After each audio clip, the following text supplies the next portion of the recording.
नमस्कार, मैं हूँ आपके साथ आयुषी शर्मा। युग का इंसाफ में आपका स्वागत है। आइए नजर डालते हैं आज की ताजा खबरों पर।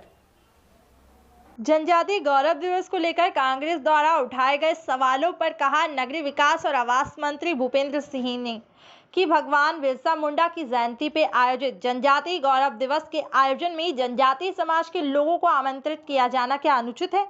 क्या कांग्रेस को इस बात से आपत्ति है कि समाज के कल्याण की योजना समाज के लोगों तक पहुंचे?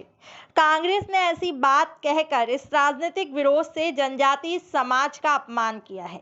फिर मामला रानी कमलापति के नाम से स्टेशन का नामांकन का विरोध किया जाने का हो या फिर भगवान बिरसा मुंडा की जयंती के आयोजन पर इस तरह के सवाल उठाने का हो, कांग्रेस ने जनजातीय समाज को केवल वोट बैंक की तरह इस्तेमाल किया है। देश में जब करीब 55 से 60 साल तक कांग्रेस की सरकार थी, तब क्यों उसने बिरसा मुंडा की जयंती पर राष्ट्रीय स्तर के कार्यक्रम नहीं किए? कमलनाथ आदिवासी सीट छिंदवाड़ा से सांसद रहे हैं, तब क्यों उन्होंने जनजातीय गौरव के सम्मान में छिंदवाड़ा विश्वविद्यालय का नामांकन श्रद्धेय राजा शंकर शाह के नाम पर नहीं किया?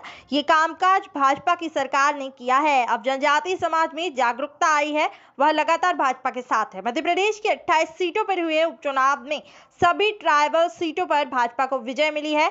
हाल ही के 4 सीटों के उपचुनाव में भी सभी जगह बड़ी संख्या में ट्राइबल वोट भाजपा को मिला है। कांग्रेस का वोट बैंक सिकुड़ गया है, इससे उसमें घबराहट और बेचैनी है।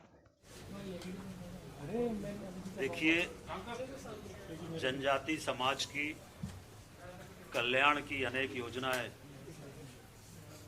कल माननीय मुख्यमंत्री जी ने, माननीय प्रधानमंत्री जी ने कहा है उनके बारे में।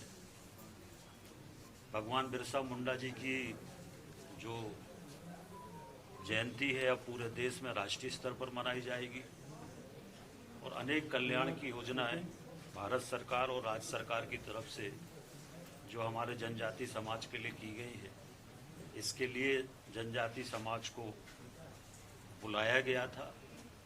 जयंती में समाज को बुलाना क्या अनुचित है? समाज के कल्याण की योजनाएं समाज के लोगों तक पहुंचे, क्या कांग्रेस को इसमें आपत्ति है? तो ये जो कांग्रेस का विरोध है, ये विरोध पूरी तरह से राजनीतिक है और जनजाति समाज का विरोध कांग्रेस ने किया है। चाहे वो रानी कमलापति जी के नाम से स्टेशन का मामला हो, चाहे भगवान बिरसा मुंडा जी की जयंती मनाने का काम हो।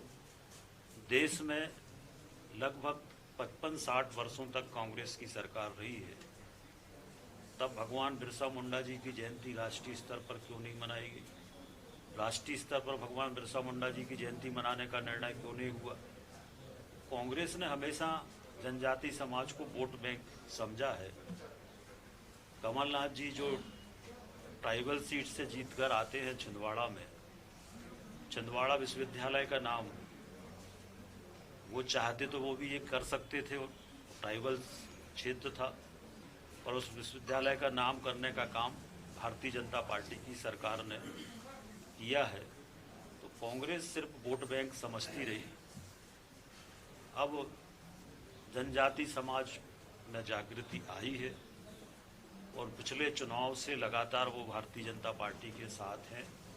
जब 28 विधानसभा के उपचुनाव हुए थे, तब भी सारी ट्राइबल सीटों पर हम लोग जीते थे।